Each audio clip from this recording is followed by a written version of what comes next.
years after slavery, the black community was doing better. We were going up, up, up. That was Candice Owens arguing that, hey, it is socialism that has led to the terrible economic situation for people of color.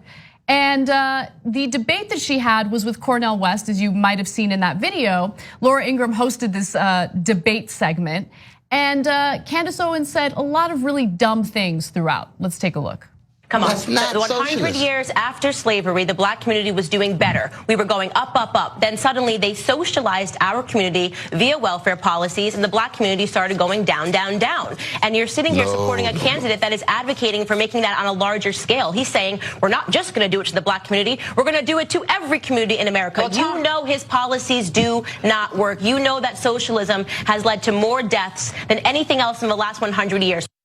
So the talking point, Insanity. I know. So the talking point that Candice Owens has been pushing, she's no longer with Turning Point USA. But when she was at Turning Point USA, she was paid to say that it is not systemic racism that leads to, the disparity in wealth and income between, white individuals and black individuals in America. It's because of socialist policies. It's because of welfare that the black community is being held down. Now, first of all, that makes no sense. We know, and we're gonna debunk that in just a second.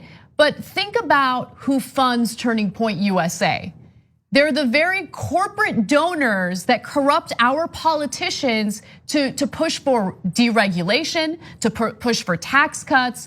So look, they're very savvy. It is a multi-pronged approach. It doesn't just stop at corrupting politicians. They attempt to corrupt education. They attempt to corrupt young minds, which is what's happening with Turning Point USA. And it's terrible and it's disgusting because systemic racism is an issue. We've given you multiple examples of that throughout the years. And just hearing her try to talk about history is hilarious, especially considering what she had to say about white nationalism in the past. When you think about, whenever we say nationalism, the first thing people think about, at least in America, is Hitler. He was a national socialist, but if Hitler just wanted to make Germany great and have things run well, okay, fine. The problem is that he had dreams outside of Germany. He wanted to globalize. He wanted everybody to be German. And thinking about how it could go bad down the line, I don't really have an issue with nationalism. I really don't. What they won't tell you about the statistics and the rise of white nationalism is that they've simply changed the data set points by widening the definition of hate crimes and upping the number of reporting agencies that are able to report on them. Black conservatives, when they have the audacity to think for themselves and become educated about our history and the myth of things like the Southern Switch and the Southern Strategy, which never happened. Yeah, okay. So look, people like Candice Owens lead pathetic lives because they're paid to sell their own identity out. And so that's just the reality of it because none of the things that she says is true. And so I guess they get paid handsomely. I don't know how they sleep at night. So let's begin to correct the things that she said. First of all, she, on 2 different occasions there, supported white nationalism, which has murdered black people in this country for hundreds of years. It was white supremacy, the idea of that drove slavery, Jim Crow, the Klan, etc. Now you have a African-American woman paid to defend white nationalism. That is disgusting, okay? And then in the earlier clip, she talked about, African-Americans were doing fine for 100 years after slavery until welfare came to help them. Really, they were doing fine? How about the lynchings? How about the Klan? How about the bombings of the churches where little girls were massacred?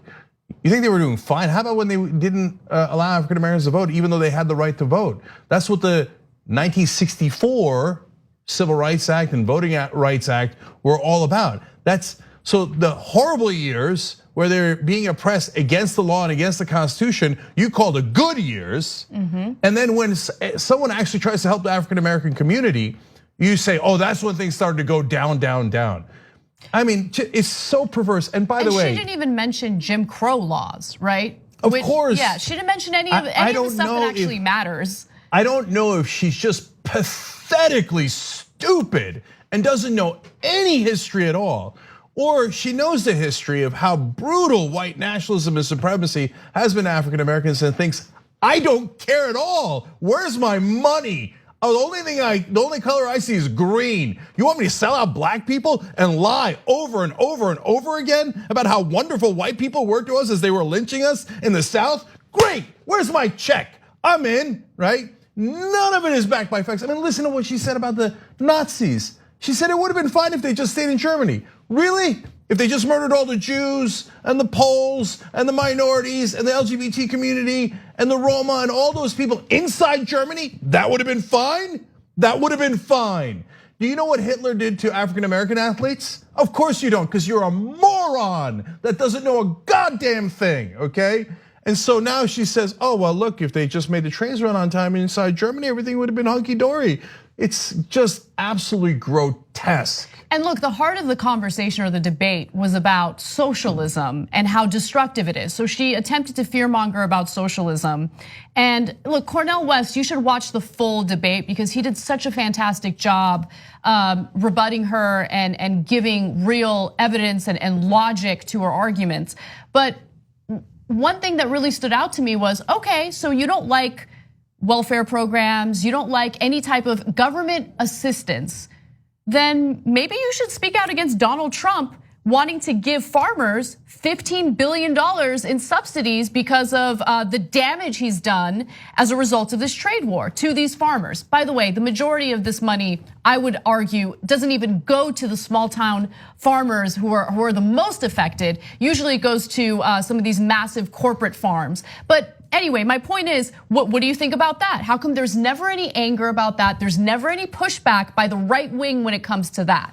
So I want to just double down on that because Bernie Sanders gave a speech today that actually highlighted that difference.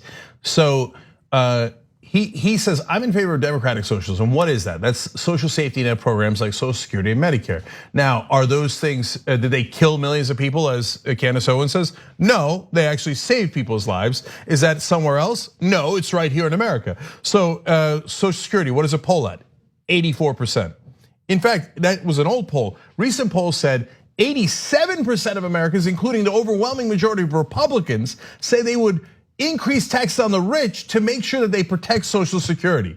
So it's incredibly popular. It's literally the most popular program in America.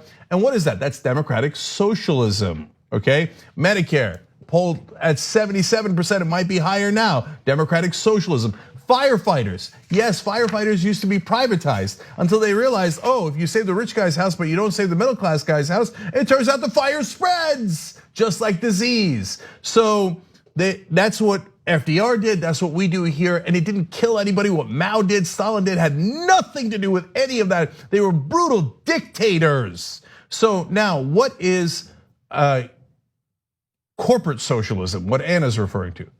Bank bailouts. Tax subsidies. You know that the oil companies are still getting billions of dollars in subsidies. For what? For what? They're the most profitable companies in the world. Why should they be getting subsidies? That is socialism for the rich. And Candice Owens doesn't mind any of that. She's like, did the check clear? Then I love corporate socialism. That's how she makes a living. That's what she's paid to tell these horrible lies to deceive people because of corporate socialism. Ironically, she's also the benefactor of that. She doesn't do anything productive for a living. That's right. Okay, she just takes checks and then says, what do you need me to say? I'm here for you. And so she lives like a socialist every day, Cenk. Okay, but it's a corporate socialist. And since she has such strong words against socialism and these, government safety net programs, I just want to note that a Harvard study done in 2009 indicated that 45,000 Americans die every single year because of our terrible capitalistic healthcare system. We also have this huge issue where, capitalism has led to private prisons where now there's a profit motive to imprison as many people as humanly possible and to pass these insane tough on crime laws. So has that had any impact on the black community in America? Because I believe it has, but you don't want to talk about that. That's the type of capitalism you love, right? So look, it's not to say that you can't ever be a black conservative. If you care about balancing budgets, if you care about, hey, did the SNAP program go too far and create some degree of dependency, although it did save and help millions of kids get food assistance, et cetera, so they don't starve to death. Well, we can have an intelligent conversation about that. But an intelligent conversation is not Candice Owens telling you that the period of lynchings in America was wonderful for African Americans, and that if the Germans had just murdered Jews inside of Germany, that everything would have been great. No, she is the definition of a sellout. Like what you see? Click the subscribe button below and don't forget to ring the bell to never miss another video from the Young Turks.